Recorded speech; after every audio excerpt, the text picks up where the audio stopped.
Masa 10 hari antara 24 Desember atau sehari sebelum Natal 2021 hingga 2 Januari 2022, ini masa yang ngeri-ngeri sedap. Ini periode Natal dan Tahun Baru. Hasil survei Badan Litbang Kementerian Perhubungan menyebut sekitar 11 juta orang bakal melakukan perjalanan di Jawa dan Bali.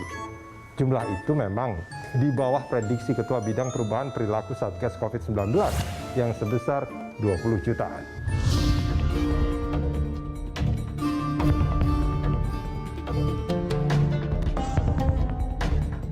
PT Jasa Marga yang mengelola banyak jalan tol mencatat adanya tren peningkatan mobilitas. Antara 17 sampai 22 Desember, lebih dari 938.000 kendaraan meninggalkan wilayah Jabodetabek dari 4 gerbang tol utama, alias naik 7,8% dari situasi normal. Ini ngeri-ngeri sedap karena negeri kita punya catatan muram dalam mengendalikan wabah corona di momen libur Natal dan Tahun Baru, termasuk Idul Fitri, karena mobilitas penduduk yang tinggi.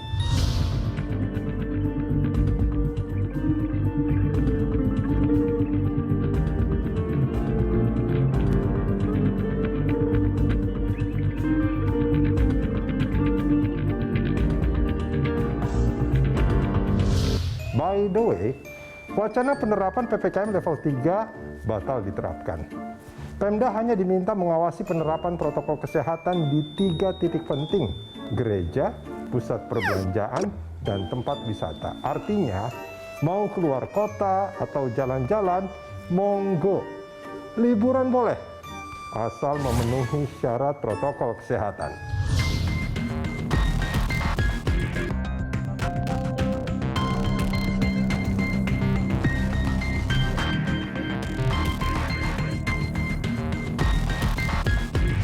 Meski mobilitas seperti tak dibatasi, tapi ada yang diharamkan alias dilarang. Pesta pergantian tahun. Alun-alun di setiap daerah dilarang buka pada libur Natal dan Tahun Baru. Setidaknya, begitu instruksi Menteri Dalam Negeri. Direktur Jenderal Perhubungan Darat Kementerian Perhubungan juga menerbitkan surat edaran yang isinya tentang kewajiban pelaku perjalanan darat.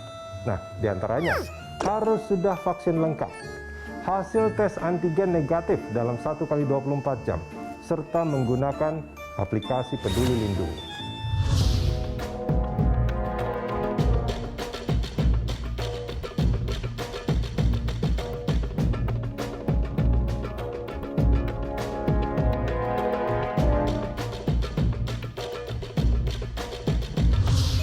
Ngeri-ngeri sedap berikutnya, varian Omikron telah tiba di negeri kita. Nah, saat ini dunia tengah dihantui Omikron. Pejabat WHO Hans Kluge mewanti-wanti negara-negara Eropa tentang potensi badai Omikron di benua biru itu. Asal tahu saja, varian baru ini telah mendominasi Inggris, Portugal, dan Denmark.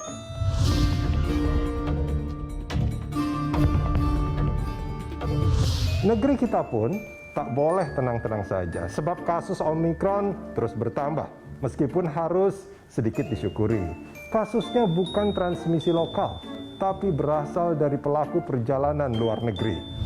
Bahwa hasil whole genome sequencing yang dilakukan pekan ini mencatatkan 3 kasus positif Omikron baru di Indonesia, yaitu 1 WNI dengan asal kedatangan dari Malaysia, dan 2 WNI dengan asal kedatangan dari Kongo.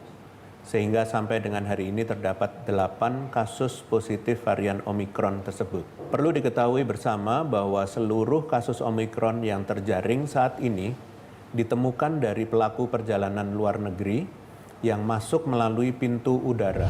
Sejauh ini, pemerintah serius menjaga pintu masuk lewat jalur udara, termasuk di Bandara Soekarno-Hatta Cengkareng. WNI dan WNA yang masuk Indonesia dikarantina 10 hari. Ada pula larangan masuk Indonesia terhadap warga dari 13 negara yang dikecamuk Omikron.